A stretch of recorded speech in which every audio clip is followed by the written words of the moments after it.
So if we just kind of look at the three of you guys here at your foot strike, what we're going to notice here, obviously, is the position of the shoulders and the difference there. You can see, yes, the lower body has rotated at foot strike, but we can see so have the shoulders versus the shoulders staying closed while the back hip is trying to rotate through here. We can see here this glove has opened us up, and every little bit of us now is having to fight to keep this shoulder from not wanting to go and get pulled in this direction here. You can also kind of see that the hips have not rotated as the belt buckle is kind of just facing this direction still over here.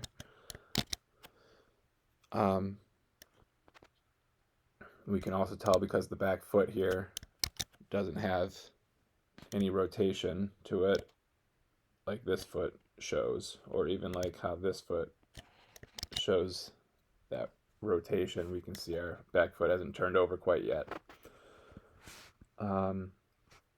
So we continue then out of foot strike and get you guys coming through. What we're going to notice through release, we have had good ability of taking these shoulders from here and rotating ourselves out in front. All right, we have gained ground during that rotation. The back shoulder has gone forward.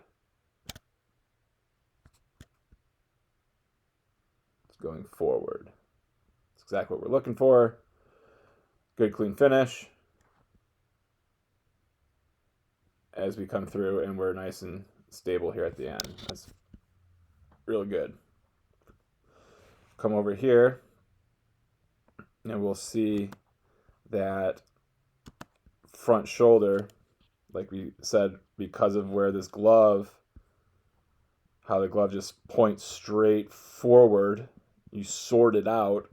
It has nowhere to go now but this way.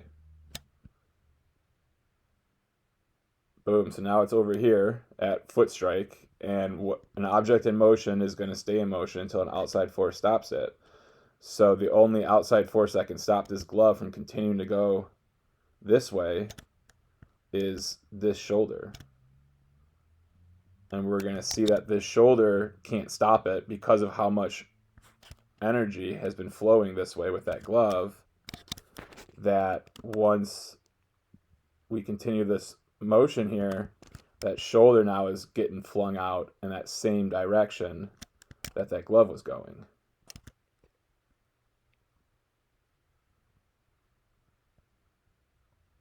And now we're really getting around the baseball instead of getting through the baseball.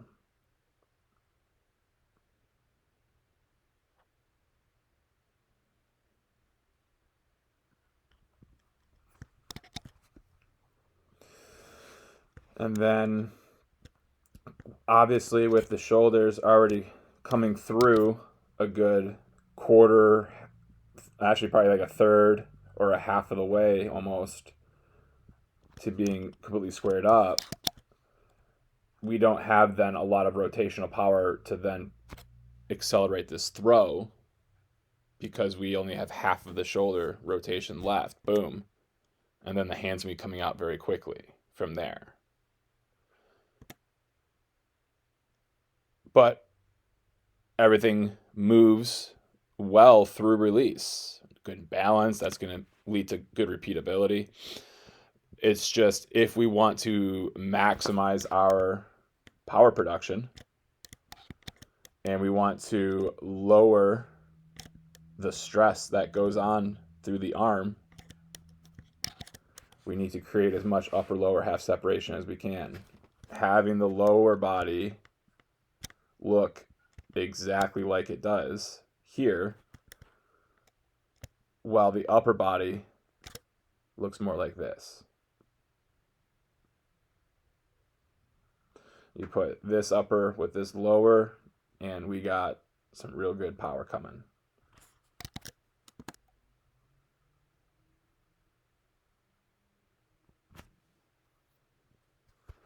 And then final thing I want to mention here, Bieszki, one of the things that we've been talking about the last 2, maybe 3 weeks, if I'm not mistaken, is the tempo that we work at in this stretch of get this leg up quicker so we can get the body going more aggressively. We're going to see that these guys outpace you in the leg lift when yours is already starting before these guys start, and we can just see how much faster their leg lifts are coming up and just how much then quicker they're able to get into their foot strikes compared to you. Just goes to show how much more energy and therefore then power we're able to create over here and over here.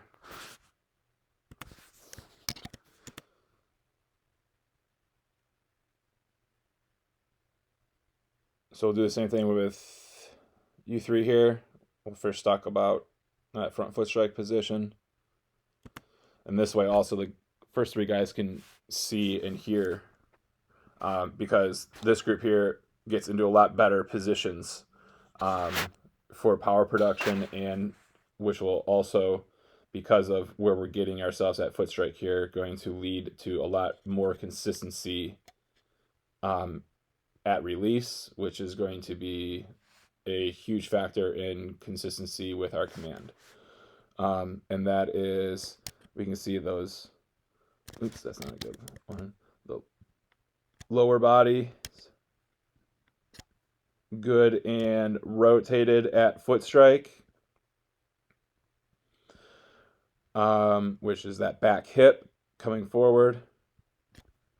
That back hip coming forward. That wasn't a very straight line, but we know what we're saying. Back hip coming forward. That belt buckle. That belt buckle. And that belt buckle. We can also see glove in front of our body, in front of our body, in front of our body, but it's right on the cusp of it. Head in line with the target. Something to be thinking about. It's pretty difficult to see where we're throwing when we can only look out of the side of our eye, as opposed to a nice squared up head and shoulder, or head and neck.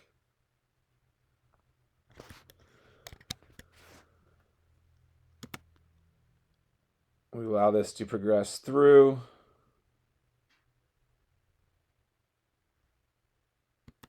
And we can see good repeatability and stability through our finishes.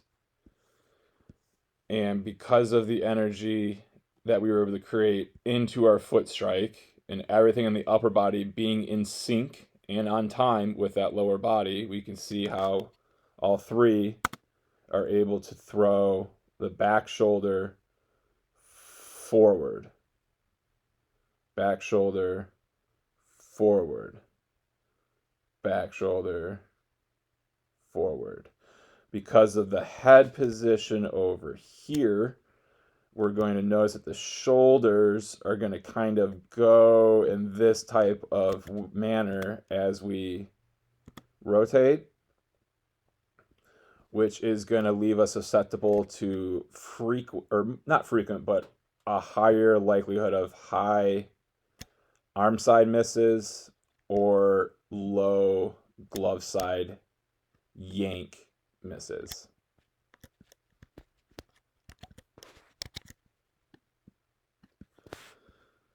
versus we see how the shoulders are going to be able to stay more through, and that's not a very straight, more through this type of like hallway, alleyway. Boom, as he's throwing, which is very clean and is going to help a lot with repeatable in the command.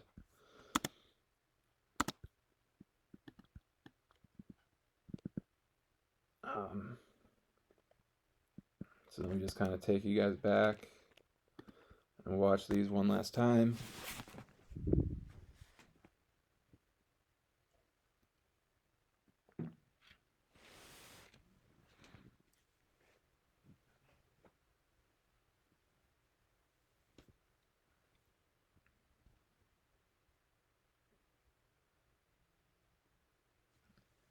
Oh, Lograsso, also let's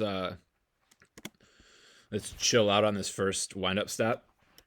Noticing how everyone else is kind of just like small and controlled, small or medium, but controlled.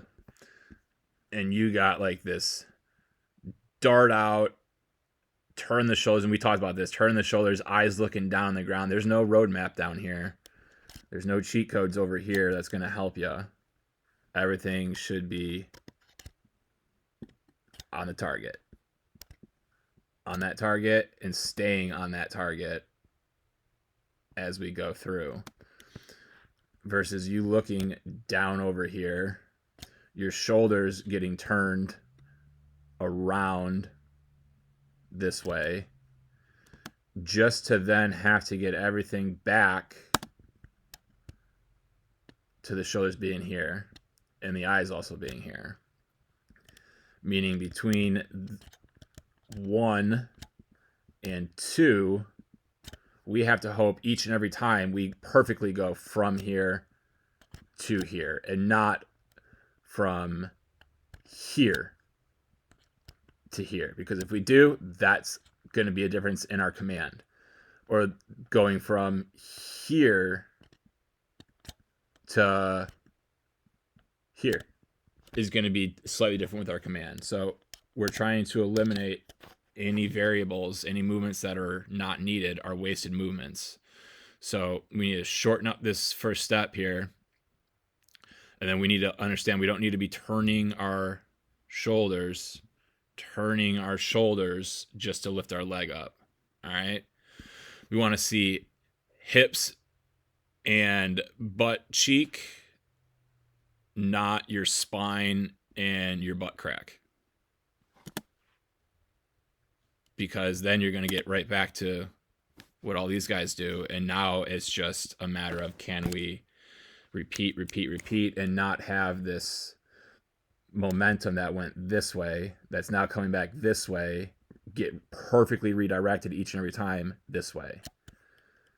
Because there's going to be times where if it gets this way and we come back this way, it's going to want to keep going in this type of direction. And that's something that we need.